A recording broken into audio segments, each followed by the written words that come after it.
प्राय यो 8 क्लासको क्वेसनमा नि आउँछ, 9 क्लासमा नि आउँछ। स्पेसली यो फर्मुला कसरी चलाउन सक्दो रहेछ भनेर बुझ्नलाई लगाएको हुन्छ। डोक्सेमा पनि यो आउँछ। डोक्सेमा पनि कतिको सानो सानो ट्रमहरू पनि गर्न सक्छ कि सक्दैन भनेर आउने गर्दो रहेछ। ल हेरौँ है त हामीले कसरी गर्न सक्छौँ त। के भनेछ भन्दाखेरि एउटा घडीको क्रय मूल्य रु 300 रुपियाँ छ भनेछ र यसको रु 400 अङ्कित मूल्य तोकी बिक्रीको लागि राखिएको छ र 15% छुट पनि दिइएको छ भने वास्तविक नाफा कति हुन्छ भनेर सोध्यो। हामीले इन्डाइरेक्टली घडी पसल भनेर आफू घडी पसलको हो भनेर सोच्नु पर्यो।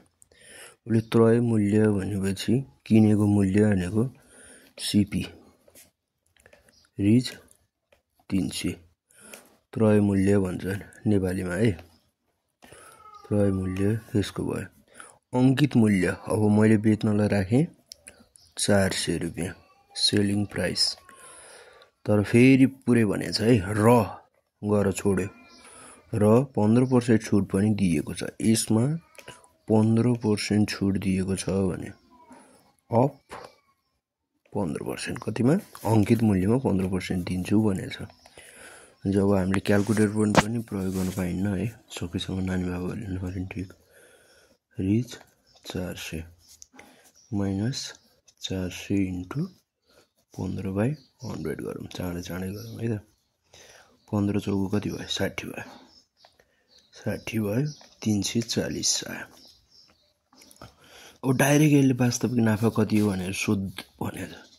अब नाफा भनेको के हो कसरी बुझ्ने त हामीले पनि भन्दाखेरि प्रफिट भनेको नाफा कसरी बुझ्न पर्यो त भन्दा मैले किनेर ल्याएको चिज बढाएर मैले मूल्य बढाएर तिर्न पाएँ बेच्न पाएँ भने त्यसमा घटाएर सर्टेन पैसा आउँछ, त्यो नै नाफा भनिन्छ।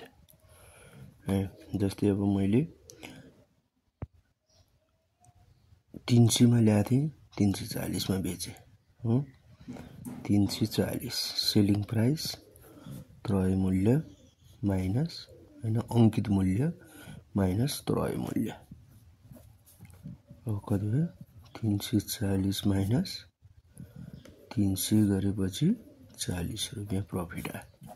सिम्पली यो फर्मुला चलाउन सक्छ कि सक्दैन, कतिको सिम्पली बुझेको छ भनेर सोध्ने पनि गर्छ गर्न त।